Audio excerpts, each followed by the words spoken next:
네, 연휴 마지막 날입니다. 9월 들어서 유난히 미사일 관련된 뉴스가 좀 많이 있었죠. 우리나라가 SLBM 시험 발사 성공한 것도 있고 또 같은 날 북한은 탄도미사일 발사했습니다. 이건 또 열차에서 발사를 했다고 하는데요. 이어지는 남북 사이의 긴장, 이 가운데 평화 정착을 위한 해법 무엇이 있을지 전문가 통해서 또 오늘 또 유엔 연설도 있었죠. 알아보도록 하겠습니다. 연세대 통일연구원 객원 교수 이렇게 소개를 해드려야겠습니다. 김종대 전 의원 전화로 연결하겠습니다. 안녕하십니까?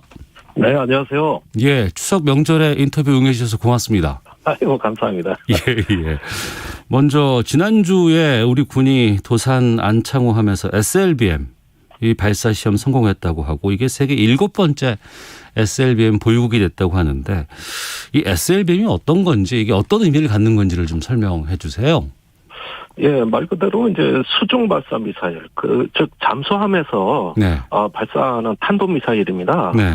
근데 이게 워낙 어려운 기술이고 또 국가에서 어떤 비밀리에 그동안 개발을 해야하다 보니까 소위 말하는 비닉 사업, 네. 한 번도 공개되지 않다가 최근에 북한이 수중 발사 미사일을 계속 개발하니까 우리도 전격적으로 공개를 해버린 거예요. 네. 예, 이건 제가 국회의원 했을 때부터도 국회의원에게조차 공개 안 되던 국가의 핵심 전략 사업이었습니다. 네. 그런데 이번에 발사된 것은 이제 우리나라가 앞으로 갖게 될 3,000톤급 잠수함, 이번에 도상 안창호함도 진수가 되지 않았습니까? 네. 이 미래 차기 잠수함에 장착이 되는데 총 7척에 장착을 해가지고 아주 은밀하게 어떤 북한을 비롯한 적대국의 코앞까지 은밀하게 접근해서 미사일을 발사하는 한마디로 자객과 같은 거다. 네. 예, 이건 어떤 검은 암살자라고 해도 과언이 아니겠죠. 그런 무기로서 개발된 것이기 때문에 상당히 어떤 한반도의 그 전략 균형에도 영향을 줄 수 있는 중요한 사건이라고 저는 평가를 합니다. 그러면은 의원 시절에도 김종대 의원께서 이거 개발하고 있을 건가 의심은 좀 하셨었어요? 그 짐작은 했죠. 네. 그 당시에도 북한이 계속 2017년에도 북극성이라고 그 잠수함 발사 미사일을 시험하고 그랬으니까 네. 가만히 있지는 않을 거다. 그리고 하지만은 뭐 이게 공식적인 자료로 제가 그 비밀 취급 인가가 있는데도 보고를 못 받았거든요. 네. 그런데 어느 날 공개되는 거 보니까 우리가 짐작했던 대로구나. 그리고 생각보다 빨리 이게 개발이 됐어요. 예. 그때 당시에 개발을 추진한다는 소문이 돌았는데 네. 어느새 완성품이 나와 버렸으니까. 굉장히 빠르다 하는 느낌은 드는데 아마도 대통령과 국방과학연구소가 아주 굉장히 많은 돈을 투입해가지고 심혈을 기울인 것 같습니다. 네. 이게 미국, 러시아, 중국, 영국, 프랑스, 인도에 이어서 7번째 우리가 SLBM 보유국이 됐다고 하는데 앞서 개발이라는 말씀을 하셨잖아요. 예. 이 개발이라고 한다는 건 우리가 자체적으로 만든다는 거고 다른 곳에서 수입한다거나 아니면 다른 곳에서 기술을 빌려온다거나 이런 차원은 아닌 것 같은데 이 독자적으로 개발했다는 게 어떤 의미입니까? 앞으로 이렇게 그 전략 자산, 어떤 그 국가의 핵심 무기는요. 네. 외국에 산다 그래도 팔질 않을 거고, 기술 이전도 아주 강력하게 통제가 되고, 네. 이러니까, 정작 중요한 핵심 무기는 거의 다 앞으로 자체 개발할 수밖에 없는 형편이거든요. 네. 그런데 최근에 한미 간에 지난 5월이죠. 미사일 그 협정도 폐기가 되고 이제 우리가 온전한 어떤 미사일 주권, 우주 주권을 확보함에 따라 가지고 네. 이런 어떤 상황을 대비해서 그 이전부터 수중 발사 미사일을 개발해왔다. 그리고 독자 기술이다. 그것도 우리가 만든 잠수함에 탑재되는 것이다. 네. 이렇게 되면은 한국이 단순히 외형적으로 국방비가 세계 5위, 6위로 성장했다는 게 아니라 질적으로도 네. 우리의 어떤 그 자주국방 역량이 굉장히 많이 놀랍게 발전한 거라고 볼 수 있는 것이죠. 네. 좀 의외였고 재미있는 부분이 있어서 좀 여쭤보려고 하는데요. 우리가 이 시험 발사 성공한 지 닷새 만에 북한이 첫 반응을 내놨습니다. 근데 이게 아주 엄포를 한다거나 무슨 이게 아니고 발사 장면에 대해서 조목조목 설명하고 지적을 했단 말이에요, 이게. 그렇죠. 그러니까 초보적인 걸음마 수준이다. 효과적인 군사적 공격 수단이 될 수는 없을 것이다. 이런 평가를 내렸는데 물론 평가절하하긴 했습니다만 이건 예, 어떻게 그런데 보셨습니까? 그것도 참 열심히 들어봐야 되는 게 예. 남측에서 우선 발사한 SLBM은 전술무기라는 거예요. 네. 자기들의 SLBM은 전략무기란 말이죠. 그러니까 이거는 사실 예. 우리가 좀 뼈 아프게 들어야 되는데 북한의 SLBM은 핵전력의 일환입니다. 규모가 뭐 비교가 안 되는 거겠군요. 그러면. 예, 거기에는 핵탄두가 앞으로 장착된다는 전제 하에서 만든 거지만 네. 우리나라는 비핵국하니까 이게 아무리 잘 만들어도 결국은 재래식 미사일이에요. 네. 이런 면에서 체급이 다르다. 남측이 아무리 만들어봤자 네. 그거 전략무기가 될 수 없다. 이 얘기인데 사실 이건 우리한테도 딜레마예요. 우리가 지상에 배치된 미사일이 얼마든지 성능이 좋은 게 많거든요. 네. 근데 굳이 수중에서 발사하려면은 돈도 더 많이 들고 그러면 그 지상에 있는 미사일보다 더 그러면은 위력이 세냐? 오히려 그 반대거든요. 그 잠수함까지 싣고 가려니까 탑재 중량도 줄어들 것이고. 그러니까 물속에서 쏜다는 장점은 있겠지만 그 외에 다른 거는 육지에서 쏘는 것, 육상에서 하는 것과는 비교할 수 없는 거군요. 그렇죠. 육지에서 쏘는 미사일이 훨씬 더 강력하죠. 그러니까 잠수함에서는 큰 미사일을 실는데 한도가 있으니까. 네네. 거기에다 핵탄두가 아니에요. 이런 측면에서 전술무기라고 비아냥거리면서 이제 막 개발한 거 우리는 진즉했다. 네. 이렇게 하면서 이제 약 올리는 건데 저는 성능은 우리가 더 우수하다고 봅니다만은 잠수함도 네. 우리가 훨씬 우수하죠. 그러는데 결국은 전략무기로는 쓸 수 없는 무기다. 이러는데 그것은 지금 당장의 상황을 진단한다면 맞는 얘기입니다. 그런데 네. 우리가 길게 봐야 돼요. 앞으로 점점 더 지능화되고 네. 어떤 소형 탄두도 더 위력이 엄청나게 발전하는 미래를 겨냥한다면은 하나의 잠재력을 확보한 거예요. 네. 이렇게 보면은 우리 국방이 하나의 어떤 잠재적 플랫폼을 우리가 튼튼하게 유지하고 또 유사시에 핵전쟁을 한다는 보장이 없습니다. 북한이 아무리 핵이 많아도 핵을 쏘면 자기들도 파멸이잖아요. 네. 이걸 반도 잘 알기 때문에 핵을 갖고 있는 상태에서도 재래전쟁으로 국한될 가능성이 높은데 그랬을 때는 이 SLBM이 말을 한다는 겁니다. 특히 북한에 가까이 가서 이걸 투발하기 때문에 북으로서도 그때 가서는 이것을 자기네 어떤 정권 핵심부가 위협받을 수 있는 무기라는 걸 인식해야 되는데 네. 이제 핵을 가진 나라로서의 오만이 아닌가. 그래서 조금 평가절하하는 거 아닌가 이런 생각이 드네요. 네. 그러니까 우리보다 5년 앞서서 지난 2016년 8월에 이제 북한이 SL 발사에 성공했다고 밝혔었잖아요. 그 당시에 예. 북한의 기술력은 어느 정도로 평가하십니까? 그러니까 최초에 수중 발사를 한 거는 2014년이고요. 네. 그때 당시에는 반신반의했어요. 저가 물속에 바지선에서 쏜 거다부터 별말이 다 있었거든요. 그런데 서서히 북한이 그 위력을 이제 내보여주기 시작했고 가장 우려되는 거는 수중 발사 미사일이 아니라 네. 그 미사일을 싣고 다니는 잠수함이 언제 개발되느냐는 거예요. 네. 미사일만 개발하면 뭐 하겠습니까? 잠수함이 싣고 나가야 되는데 네. 그게 이제 심포급 잠수함이라고 해가지고 최근 외신에서 북한의 심포에 있는 조선소에서 이 잠수함 건조가 아주 가속화됐다. 네. 이런 뉴스가 계속 나오고 있는 거거든요.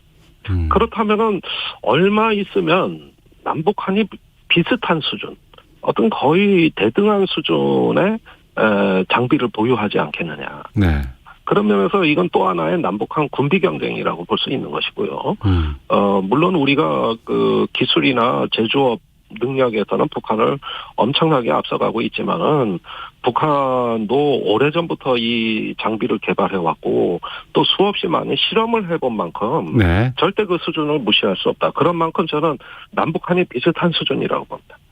그렇군요. SLBM도 중요하겠습니다. 앞서 잠수함 기술 능력이 상당히 의미가 있고 중요한 것이라고 말씀하셨는데 예. 우리는 핵잠수함은 만들 수 없습니까? 그건 문재인 대통령은 분명히 집권 초부터 핵잠수함에 대한 열망을 여러 차례 표출했고 미국에 가서도 협상을 했는데 네. 그때마다 거절당했어요. 그때마다 미국은 한국의 추진 잠수함 찬성 못한다. 네. 이런데 앞으로 소형 원자로를 잠수함에 탑재하면 그 연료를 미국에서 수입해야 되는데 미국이 저렇게 협조를 안 해주면은 가망이 없는 거거든요. 네. 그런데 그 최근에 아프간에서 철수를 하면서 미군이 정책이 좀 바뀐 게 갑자기 호주에 핵 추진 잠수함 기술을 이전하겠다고 발표를 해버렸어요. 이래가지고 지금 난리가 났습니다. 그런데 미국의 바뀌는 동맹 정책이 장차 중국 견제를 위해서 한국에도 이 기술을 이전해 줄 수 있는 거 아니냐. 네. 이런 또 새로운 변수가 생겼기 때문에 지금 정부의 기조가 계속 유지가 된다면 네. 저는 가능하다고 봅니다. 그렇게 됐을 때는 뭐 이제는 중국까지도 뭐 북한은 둘째 문제고 네네.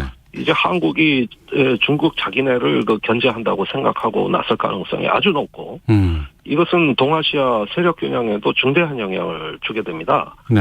그래서 아마도 그 한국 또는 호주가 이런 어떤 전략 무기를 장착하게 되는 날은 저는 그 어떤 면에서는 또 한편으로는 우려도 된다. 그렇게 되면 미중 경쟁이 아주 그 절정에 달하는 시기고에 동맹이 거기에 편승하는 것이니까 네. 굉장히 또 우려되는 지점도 있는데 이것이 앞으로 우리가 다가올 미래에 대해서 유념해서 보고 또 한편은 두려워하는 대목입니다. 네. 그렇다고 한다 그러면 앞서 SLBM도 극비리에 개발 중이었나 보더라라고 말씀해 주셨고 이번에 다 발표가 된 건데 그럼 핵잠도 우리가 개발할 능력은 되는데 미국이 이제 막고 있다고 하니까 만약에 지금이라도 미국이 허용을 한다 그러면은 개발 가능성은 어떻게 전망하세요? 예, 문제는 그 소형 원자로를 핵잠수함에 탑재할 수 있느냐. 네. 예, 요게 이제 가장 핵심 기술인데 지금 국방당국은 가능하다. 지금 우리 원자력계나 이런 어떤 그 원자력 산업의 수준으로 봤을 땐 가능하다. 이것이 이제 대체적인 평가예요. 네. 그런데 여전히 문제되는 거는 미국이 안정적으로 핵 연료를 공급해 줄 수 있느냐. 네. 즉 이것은 어떤 기술적인 문제라기보다는 정치적이고 법적인 문제에 가깝다. 그러네요. 예. 그런 만큼 한미 간의 동맹의 성격에 달린 문제라고 저는 봅니다. 알겠습니다. 자, 연세대 통일연구원 김종대 개관 교수 전 의원이십니다. 말씀 나누고 있는데요. 한미 미사일 지침 협정 이제 되고 나서 종료된 지 한 넉 달 정도 지나고 나서 지금 SLBM에 뭐 장거리 공대지 미사일, 초음속 순항 미사일, 고위력 탄도 미사일 이런 것들이 계속 지금 공개되고 쏟아지고 있는데 이런 성과들에 대해서는 어떤 평가 내리세요? 예. 지금 그 북한이 미국을 직접 상대 못하니까. 네. 이제 전술무기, 이 최첨단의 전술무기로 한국을 겨냥한 무기들을 마구마구 쏟아내놓고 그게 이제 순항 미사일 또는 열차에서 발사하는 어떤 그 미사일이죠. 이번에 탄도 미사일이 열차에서 나왔죠. 예. 그렇습니다. 이스칸데르라고 공식 명칭은 KN-23이에요. 근데 비슷한 시기에 우리는 그 현무4 이게 세계에서 그 재래식 탄도 미사일 중에는 가장 그 탄도 중량이 높기 때문에 크기 때문에 거의 전술 핵무기의 위력을 발휘한다고 하는 미사일 그거 발표했고. 그다음에 이제 이어서 SLBM도 발표했고 앞으로 또 그 어떤 초음속 미사일을 넘어서 극초음속 미사일 이거는 뭐 마하 5에서 10까지도 나오는 어떤 이것도 괴물 미사일이라고 할 수 있는데 이 기술 갖고 있다는 소문 들리고 뭐 여러 가지 지금 그 나오고 나중엔 지능형 그 전쟁 기계까지 나올 거란 말이죠. 그건 뭐예요? 지능형 전쟁 기계라는 건? 이번에 그 중기국방 계획을 발표했는데 거기에 보면은 사람이 타지 않는 무인 잠수정, 또 무인 차량, 무인 전투기계, 이걸 국방부가 발표했어요. 예. 이거는 인간이 사전에 가이드 준 것만 갖고 전쟁터에 나가는 겁니다. 가서 쏠까요 말까요 묻지 않고 현장에서 기계가 판단해가지고 그 즉시 조치하는 자율형 전쟁 무기들이에요. 이런 것까지도 지금 국방부가 발표하는 걸 보면 좀 미국이 어느새 옆으로 비껴난 가운데 남북한 간의 군비 경쟁이 메인 이슈가 돼버렸다. 아주 절정으로 치닫고 있다. 저는 그렇게 보거든요. 이렇게 되면은 한반도의 판이 조금 달라지는 겁니다. 일단은 북한은 미국에 대해서 계속 관망하면서 또 미국도 북한을 관망하면서 소강 상태로 접어든 사이에 남북한의 재래식 군비 경쟁에 가속이 됐다. 이런 양상으로 바뀌게 돼 있고 앞으로 이건 당분간은 계속 간다고 보여지거든요. 그러면 북한도 또 새로운 무기를 내놓을 거고 이렇게 되면은 지금까지 우리가 그 발전시켜왔던 한반도 전쟁 계획은 다 바꿔야 됩니다. 네, 뭐 작계라든가 이런 것들 다 바꿔야 되겠네요. 그러니까 다 바꿔야 돼요. 표적도 달라지고 전쟁 방식도 달라지고 지휘 통제하는 방식도 달라진다는 얘기인데 네. 이렇게 되면 그 기존에 있던 한반도 전쟁 계획은 전부 휴지 조각으로 바뀐다는 거예요. 그런 어떤 그 변화가 예견되고 있는 시기죠. 네. 이게 단순히 국방 차원도 중요합니다만 지금 보면은 다음 달, 뭐 한 달 뒤입니다. 다음 달이면. 우리 독자 기술로 개발한 최초의 국산 로켓 누리호 발사 지금 앞두고 있는데 뭐 액체, 뭐 고체 연료 이런 로켓 발사 기술 확보해서 지금 만약에 이거 성공한다 그러면은 국방력뿐만 아니라 우주 산업 여기까지도 좀 확장할 수 있지 않을까라는 기대도 되는데. 그러니까 민간의 이제 그 우주 경제를 위한 우주 경제권으로 진출하는 로켓 개발은 이거는 뭐 제한도 없기 때문에 우리나라가 굉장히 그 심혈을 기울여서 지금 집중 투자해야 될 영역입니다. 네. 그런데 지금 이게 고체 연료로 해서 과기부하고 항공우주연구원이 개발해서 쏘는 그 누리호 한국형 발사체거든요. 네. 그런데 우리 국방과학연구소는 액체 연료 로켓을 또 지금까지 개발해 왔어요. 네.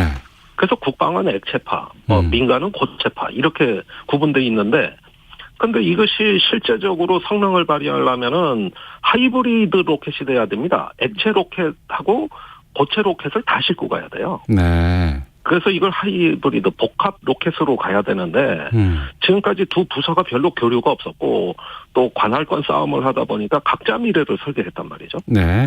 그런데 이런 부처 간의 이기주의, 밥그릇 싸움만 극복한다면 아마도 이건 민공 겸용으로 같이 이중 용도의 어떤 그 로켓이 될 거다. 그런데 이 우주로 가는 누리호 같은 장거리 로켓은 이것이 군사용으로 바뀌면 바로 중국이나 러시아까지 타격할 수 있는 중장거리 미사일도 되는 거거든요. 네, 로켓이 결국에는 뭐 좀 바꾸면 미사일이 되는 거고 또 미사일이 바뀌면 로켓이 되고 그런 거 아니겠어요? 그렇습니다. 그런데 군사적으로 갈 땐 부담이 되죠. 그렇죠. 네. 예, 이제는 한중 관계도 영향을 받는다고 봐야 되겠죠. 근데 민간 로켓이라 그러면 제한이 없거든요. 네네. 정치적 부담도 없고. 그러니까 일단은 누리호 발사를 토대로 해서 뉴 스페이스, 즉 어떤 민간이 주도가 되는 한국형 우주 산업의 어떤 비전을 창출하고 군사적인 영역은 어떤 통신위성이라든가 정찰위성 쪽으로 일단은 발전하는 게 맞지 않느냐. 그것도 네네. 로켓 기술이 있어야 되는 거니까. 그렇게 하면서 이거를 중장거리 미사일로 진화시키는 거는 이거는 정치적 결단이 필요한 문제고 네. 지금 함부로 속단해서는 안 된다. 그 굉장히 신중해야 될 문제입니다. 네. 오늘 아침에 문재인 대통령 유엔 총회에서 이제 여러 가지 기조연설을 했습니다. 그 내용 보면 한반도 평화, 남북 관계 개선 이것 밝혔고 또 남북 간에 북미 간에 대화를 해야 된다. 근데 또 한편으로는 우리가 뭐 여러 가지 국방력 강화 차원에서 이런 무기 같은 것들에 대해서 체계를 잡고 다양한 기술들을 개발하고 있어요. 양면이 다 필요한 부분이 그게 바로 정치 아니겠습니까? 그러니까 이게 딜레마죠. 네. 예, 종전선언을 하고, 한반도 평화협정을 하려면은, 위협을 감소시켜서 서로 불안하지 않은 가운데 평화롭게 이걸 진행해 나가야 되는데, 네. 당장의 안보가 급하니까, 이제 또 한편으로는 사상 유례 없는 우리 또 국방비로, 이제 문재인 정부가 출범할 때 세계 12위이던 국방비가 지금 6위까지 올라섰거든요. 네. 그리고 5위로 올라가는 것도 시간 문제입니다. 일본도 추월해버릴 것 같아요. 당장의 안보를 급하니까 국방 투자는 또 획기적으로 증강하면서 한편으로는 이 한반도 정세를 안정시키려면 평화협정 종전선언으로 가야 된다. 네. 그리고 이번에 문재인 대통령은 마지막으로 그걸 호소한 겁니다. 네네. 근데 당장 실현될 가능성은 그리 크지 않아 보이고 네. 일단은 평화를 향한 우리의 선의를 대외에 과시하는 정도의 의미가 있지 않을까. 그렇게 하되 실패했을 경우를 대비해서 이제 군비 증강을 서두르는 어떤 국가의 그 이중적인 복합적인 면을 다 드러내고 있다고 볼 수 있겠네요. 네. 바이든 대통령도 이제 뭐 언론적인 얘기 뭐 계속 이제 반복되고 있는 것 같은데 북미 간의 지금 상황들은 어떻게 보고 계세요? 일단은 북한이 계속 대화의 문을 닫아 걸고 있고 또 쌍십절이라고 하죠. 10월 10일 날 당창건 70주년을 곧 맞이하는데 네. 적어도 이때까지는 계속 그 어떤 힘을 과시하는 이렇게 근육을 보여주는 양상으로 계속할 수밖에 없고요. 네. 이후에 어떤 방역 협력이 돼가지고 북한의 코로나에 대한 불안감도 좀 해소시켜주고 어떤 그렇게 해서 교류의 문턱을 좀 낮추면서 네. 북미 간의 정치적인 어떤 사안들을 갖고 대화가 될 수 있는 이런 것들은 저는 11월까지는 좀 어렵다고 봅니다. 네. 예, 그 이후에 공교롭게도 우리로선 권력 교체이지만은 이후에 어떤 한번 힘자랑을 하고 나면 그 다음엔 좀 진정이 되거든요. 네. 그때나 가서 좀 기대할 수 있지 않을까 생각이 되지. 서로 간에 대화에 대한 문은 열어놓되 뭔가 이루어지는 거는 아마 올해 연말 이후가 되지 않을까 생각이 됩니다.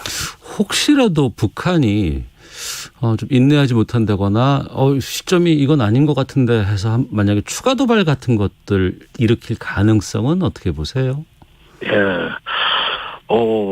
상당히 그 북한으로서는 자기의 존재감을 과시하는 어떤 국지 도발에 대해서도 일단은 항상 준비되어 있다고 저는 보여집니다. 네.